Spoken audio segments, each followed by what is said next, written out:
The ECB will avoid losses on Greek bonds through a legal manoeuvre that's sure to upset bondholders being asked to take losses on their Greek debt. That's one of the stories Breakingviews is looking at this morning. Another, in China, the sudden downfall of two officials show that when it comes to political risk and transparency, investors in the PRC are flying blind. And is it a case of do as I say, not as I do by the European Banking Authority and its insistence that lenders should strengthen capital by raising new equity rather than tweaking risk-weighted assets? Join me to explain that this is Chris Hughes. I've pretty much run through the stories already now, haven't I? Do we have any time left? No, that's it. Yeah. Over to you. Let's kick it off with the ECB dodge on the Greek bonds. You say it's going to make bond buying difficult in the future. How so?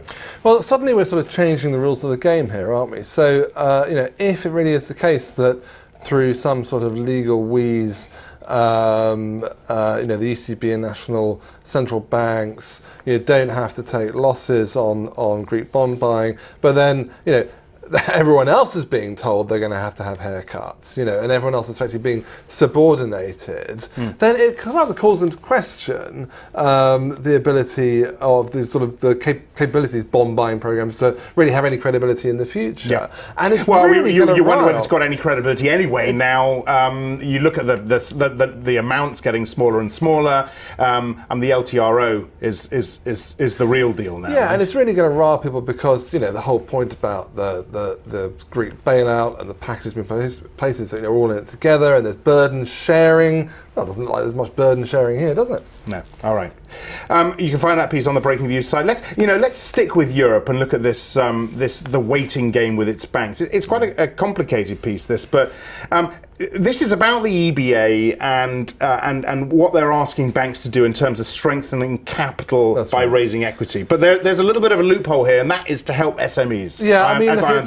It's not as complex as it sounds. Basically, everyone wants there to be more lending to small businesses. Small businesses are, of course, the engine of the economy, and the concern is that because loans to small businesses are deemed very risky and therefore banks have to hold more capital against them, the concern is that requirement is too onerous. So someone's come up with a bright idea. Well, why don't we actually treat small business loans as being less risky, and therefore the banks will have to hold less capital against them, and that will make them more inclined to lend to small and medium-sized enterprises. Why does George think it's George Hay, who wrote the piece, think it's such a risky game to play because, these so-called risk weightings that you apply to bank loans, they are inherently malleable. You have to make assumptions about whether one loan is more risky than another. But if you can't just start sort of making it up as you go along, because the politics demands that you lend more to one sector of the economy. So, it shouldn't be driven by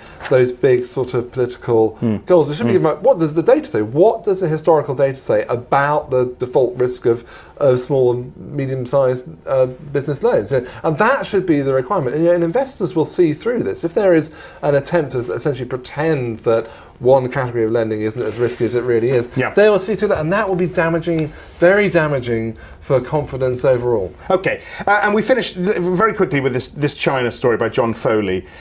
Political risk and transparency in China, and you're taking two instances here to illustrate what's going on right now. Just to explain this. Yeah, there's two. What you've got in China at the moment is two very interesting sort of political stories going on.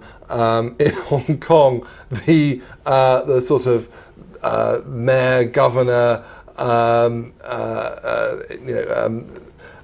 elect, if you like, has got some scandal around his basement.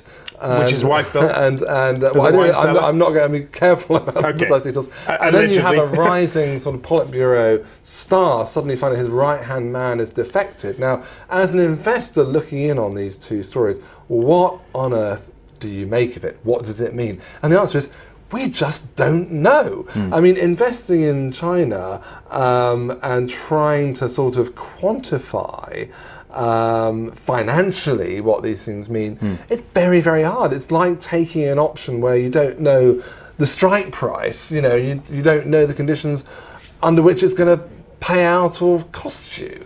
If these kind of things happened in in the West, you'd be able to say, okay, well, it might mean this for the stability of the government, and that might mean something for bond yields. But in this case, you just don't know. Yeah. All right. It's a great story with some intrigue there. So take a look at that one as well. That's on the Breakingviews website, as well as of course all these stories are. Chris, many thanks to you. That's it for now. If you want to watch our US show every day, 12:30 Eastern, 17:30 GMT, I'm Axel Threlfall. This is Reuters.